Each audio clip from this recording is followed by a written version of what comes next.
Welcome back, Interior Alaska. Mike Fussell here with your latest local sports action. A lot of athletes are on the road this weekend, and we start off with some Nanuks who made a trek down to Seattle. Several members of the UAF swim team are at the Husky Invitational, splashing their way to some top finishes.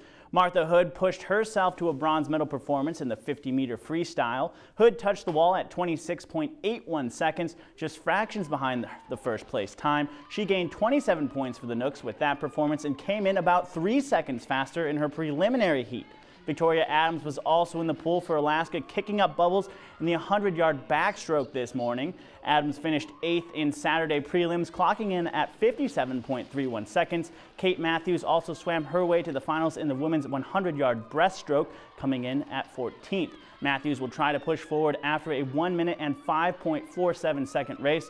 We'll have the full results in the next few days during the weekend recap with Joe Cook. And back in town, the Fairbanks Ice Dogs hosted the Minnesota Wilderness at the Big Dipper. Here's a look at the Friday night action. It was Game 3 of the Midwest Division Finals when the Fairbanks Ice Dogs were dealt a heartbreaking loss from the Minnesota Wilderness, knocking them out of the playoffs. That's the last time the two teams met up, but Friday night would prove to be a lot different. Until about halfway through the second period, the Dogs traded goals with the Wilderness. Short-handed Minnesota lamplighter from Isaac Berglund put the Wilderness in striking distance, 1 point behind the Ice Dogs, 2-3. That's after Logan Coombs, Clay Cross, and Todd Burgess all found the back of the net for Fairbanks. Then just 3 minutes later, a notable change in momentum would find the Dogs slipping 2 shots into the net almost back-to-back, under 40 seconds apart.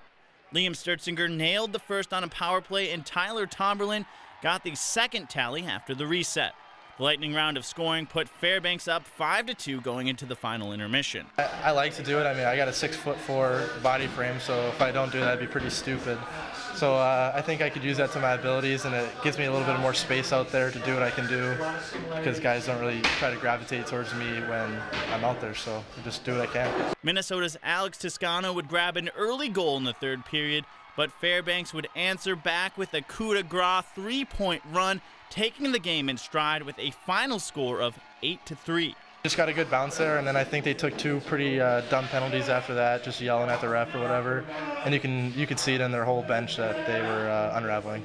I think everyone was unselfish tonight. We were moving pucks and making plays, so we got a few bounces our way, a few calls our way, and it's not going to be the same tomorrow night. We're going to have to work for everything tomorrow. Coombs would get his second of the night on a power play to spark the spree.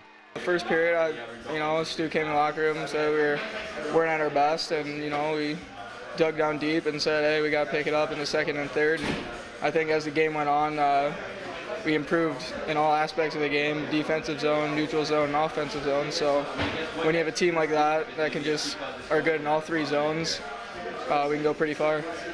Jacob Strisberg and Caden Cahill contribute late, adding to the lead and toppling last year's Robertson Cup champions. And high school basketball players are on the road for another weekend of tournament action. Interior teams are spread out across the state, but some manage to see each other despite their distance from home. The Monroe Catholic Rams boys basketball team met up with the Hutchinson Hawks at the Dean Cummings Invitational in Delta Junction. The Rams rolled over the Hawks with a 61-17 win, advancing to the finals to play Delta Junction Saturday night. Gavin Jackson had the game-high tally for Monroe with 18 points.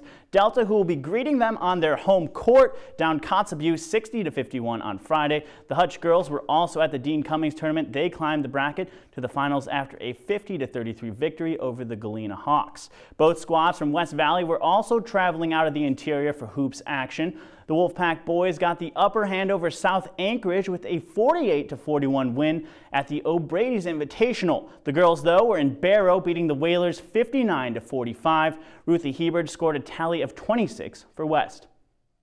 All right, that about brings us to the buzzer for sports tonight. Katie Looper will have your full weather forecast coming up next. Thanks for checking in, and we'll see you next weekend.